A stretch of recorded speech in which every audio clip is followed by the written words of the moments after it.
Hi friends, welcome to RR Thoughts. మీరు చూస్తున్న ఈ నెక్లెస్ వచ్చేసి మనకు దాదాపుగా 55 గ్రామ్స్లో రెడీ అయింది. ఇది కంప్లీట్గా డైమండ్ వర్క్ డిజైన్. ఇది అది ఎంబ్రాయిడ్ విత్ సీజర్స్ తోటి చాలా అంటే చాలా బాగుంది. ఇది కంప్లీట్ డైమండ్ డిజైన్ వర్క్ కాబట్టి చూడడానికి చాలా మైక్రో ఉన్నాయి స్టోన్స్ కూడా, కానీ డిజైన్ మాత్రం చూడడానికి చాలా గ్రాండ్గా కనిపిస్తుంది. చూడండి ఒకసారి, ఎక్స్ట్రాడినరీ డిజైన్ మాత్రం. మనకి ఇది వచ్చేసి 55 గ్రామ్స్లో రెడీ అయింది. ఇది కంప్లీట్ ఎంబ్రాయిడ్స్, ఇక్కడ ఎంబ్రాయిడ్స్ మూవింగ్ ఉన్నాయి. ఇక్కడ లాకెట్, ఇక్కడ మనకు మాత్రం కంప్లీట్ సీజర్ వర్క్ తోటి మన మీద మనకు ఈ క్లిప్స్ మీద కూడా మనకి ఏంటంటే మనకు వైట్ రేడియం ఇవ్వడం జరిగింది.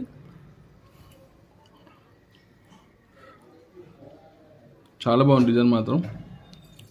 ఎవరైనా నా ఛానల్ కొత్త వాళ్ళు చూస్తున్నట్టయితే సబ్స్క్రైబ్ చేయండి, లైక్ చేయండి, షేర్ చేయండి. Bye bye.